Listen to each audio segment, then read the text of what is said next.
All right, man. Thank you for waiting. Yeah, no problem. Okay. Who am I speaking to right now? My name is Victor Mena. I'm 42 years old. Um, I was born in Santiago de Chile. I got brought to Venezuela since I was 6 months old. Um, Grew up there for 14 years and then ended up here in Santa Fe, New Mexico. Okay. Not sure what else to say, huh? Okay. No, that's cool. What was it like growing up in Venezuela? It was fun, to tell you the truth. I lived the typical kid's life with no phone, playing the old games like we used to back in the day. Yeah. Had a lot of friends that we would meet up, after school in the alleys or in the parking lot. And I got to spend a lot of time with my family, with grandpas, grandma, uncles, cousins. I mean, the whole thing about being with family was in Venezuela. Mm-hmm.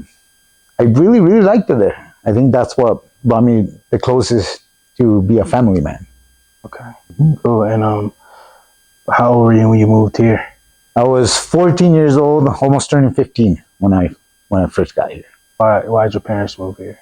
My mom and my dad got a divorce years before I actually ended up here, and I spent a lot of time with my mom. But after 13 years, I think it was time for me to spend time with my dad. I needed that male model figure in my life more than anything else. And I really missed him a lot too. Yeah. So I think that's what made me want to be here. Yeah. Mm-hmm. Okay. Yeah, I didn't grow up with my dad, so and I didn't meet him until I was like 19 years old. Oh wow. So what can you say? And I guess I'm asking this for my own like understanding. What can you say the difference was from living with your mom to living with your dad? Well, how did that develop you? With my mom, there was kind of a lot of abuse, verbally and physically, in the family, to a point where, my mom was really abusing alcohol, like a lot. My grandparents were pretty much putting my mom down, which would put me down. And the difference between living here with my dad is that I finally had that male figure that would guide me to the right path where I'm at today. I really, really wanted to spend time with him. I didn't care about the language. I didn't care about the country. I think I really wanted to be with my dad. I saw my dad as a figure, almost like a Superman model. I really, really love my dad. And then I think it was time. I came here just because of him, more than anything. So your dad was here? Yeah, he was here, I think it was 7 or 8 years before I moved with him. So I was without my dad for that long too. Is your dad still with us? Oh yeah, yeah, he is. Cool. I live now with my own family. I have my own family. He lives literally 10 minutes away from us. We spend a lot of time together, like especially on the weekends. We try to do as much as we can. He's 56, almost 50. 66, almost 67. If I'm not mistaken. It's getting old pretty fast.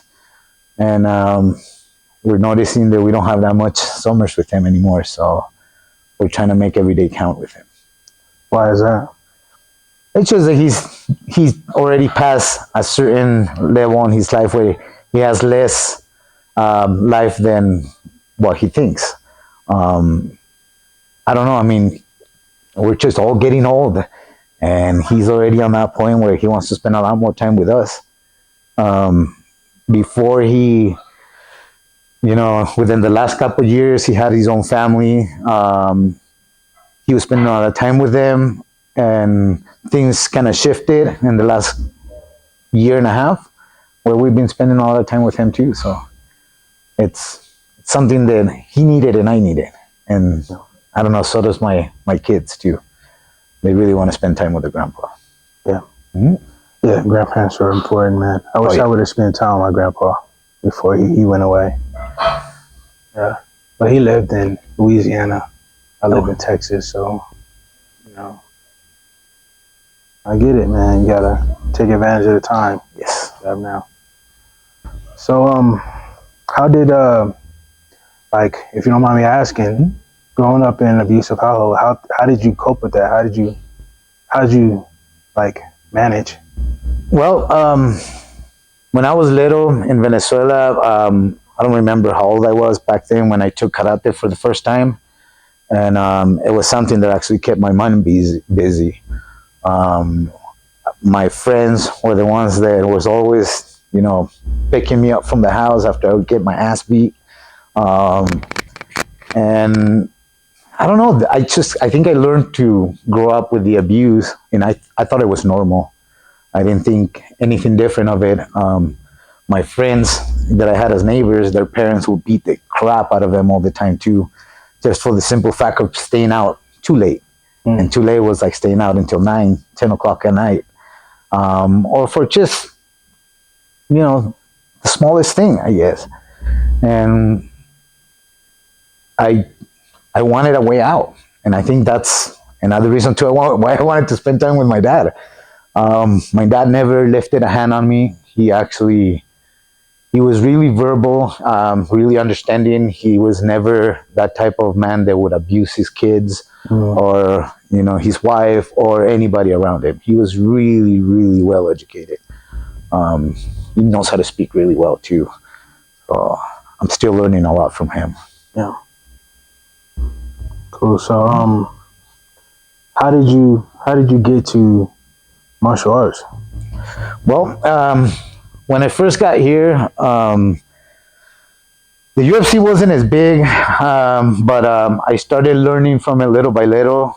And once I turned 17, 18, I was looking for gyms constantly. I never found anything that I really, really liked until I found a gym, my old gym, with Professor Tom Ples. And almost like the same as Patricio, I found it by just looking in, watching all these guys roll in an open mat, submitting each other back and forth, and still walk out of there with a smile. Mm. At that, around that time, there was another gym also called Team Chingazos that I wanted to be part of. Never got to get there, but I found this gym years ago.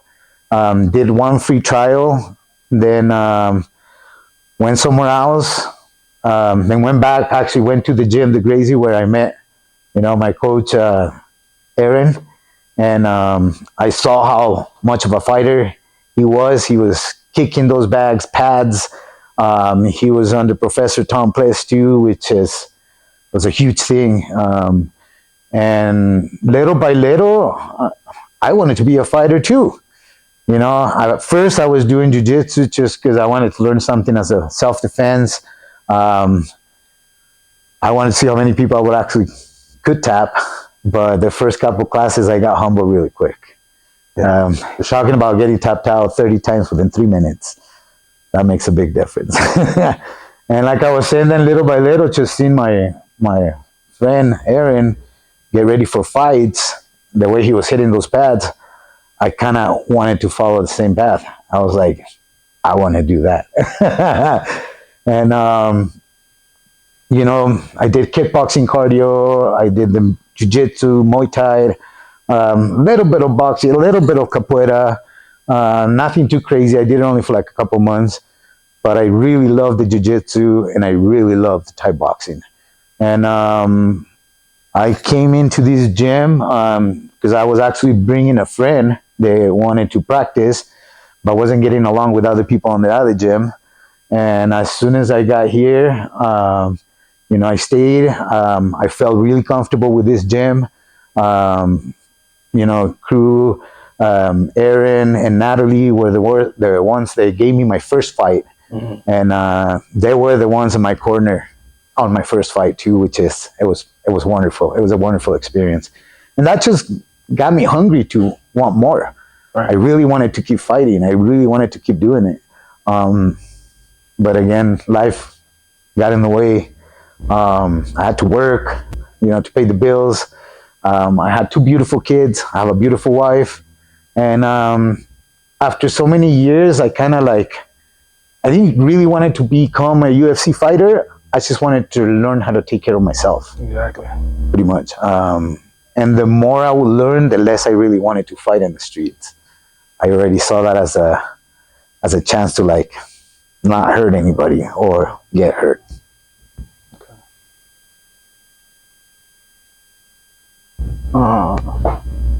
Green. Yeah. Me too. All right.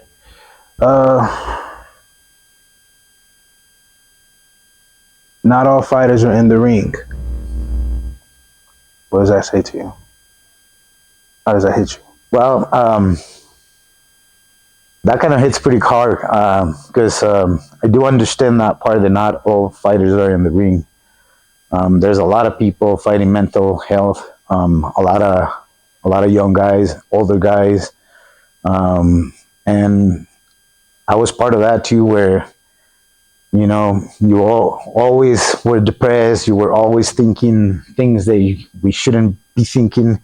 And I think that more than anything, we're all fighting something within us. We're really good at hiding things. We put a mask every day and we pretend to be fine. But in reality, it's an inner fight that each one of us have.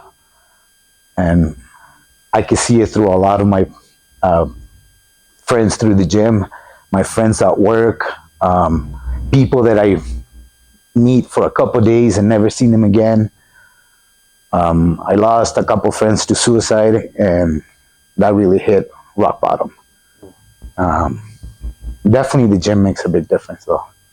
I think that's what everybody needs, is an outlet to actually stay mentally healthy. And my dad, it's one of the ones that I see that he fights every day. He fights every day. He had a sister and a brother that were part of the desaparecidos from the Pinochet thing that happened in Chile. This is the whole reason why my family had to split. I have family all over the world, Spain, Brazil, Venezuela, Sweden, Chile, because my dad was part of that group that, the government was picking up and making people disappear back in the day. So everybody had to split. And he's one of the ones that suffers the most. I think he's one of the biggest fighters that I know, actually. He still keeps it together. Okay, cool. Well, you answered my next question.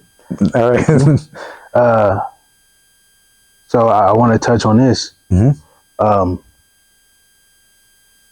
I want to see how I can word the question. It's going to be, what advice would you give to, as a person who has a friend who had committed suicide, right? You are the aftermath of how you feel after what your friend did. A lot of people only talk about the suicide part and then forget that there were people that also loved that person that is also affected. Yeah. So to somebody who might be thinking about committing suicide, that is also a mental health problem, which is something that should be attacked. Mm-hmm. What would you say to somebody who's thinking about committing suicide, as somebody who is on the other side, that has showed up to somebody's funeral because of that?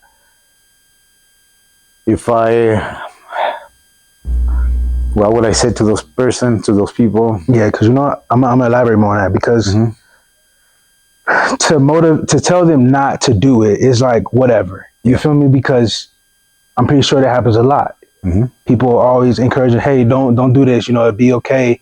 But they're gonna do what they feel like they need to do. So I'm asking another question, because people are less likely to do things when they know they're affecting other people. Most people that commit suicide, they don't even think about the effects of other people. They do, but it's more of them. It's more of a selfish thing. You know what I mean? Yeah. There are people that's going to be affected. So I guess that's where my question is. Well, you know what I mean? I would try to be there as much as possible. Be that supporter person that you need to be in their life. And more than anything, just to let them know that everything's going to be okay. This is just a wave that's going to pass by. You know, we all got to stay afloat. We all got to keep it together. And more than anything, we got to get to know God. I'm also not that religious. You know, I have half of my family, it's Catholic, and half of my other family, it's Jewish. And I could never find the right religion, but I looked. And I got tired of looking, not knowing that God was right there. And God is right there, actually, for everybody. You don't need to go to church. You don't need to go deep into a certain religion, as long as you can have that talk with God. It's always there. I think God comes first. And without God, we really don't have anything. It's just like the martial arts. If there's no discipline, you're not going to advance. You need that discipline, just like we need God. And I think that's what I would do. Just try to talk to them as much as possible, how much is needed in this world. The depression is something that it's eventually it'll just go by. Just keep your head up, keep talking, try to reach. Because the one friend that I thought he was doing great, everything caved in on him within a month. Next thing you know, we heard that he did what he did. And it did affect a lot of people, especially me too, because I never thought he would do something like that. But again, he hit it really good. He hit it really good. Got up, went to work, you know, had his family. But too many things came down at once. And maybe he didn't know how to deal with it. The sad part is that when somebody does trying to reach to you and you don't answer back because you really don't know what the hell's going on in their mind, I think that's the hardest part for that person that they're trying to reach. Once you find out what they did and that you could have maybe done something to make a difference, it's a regret that you have to carry for the rest of your life.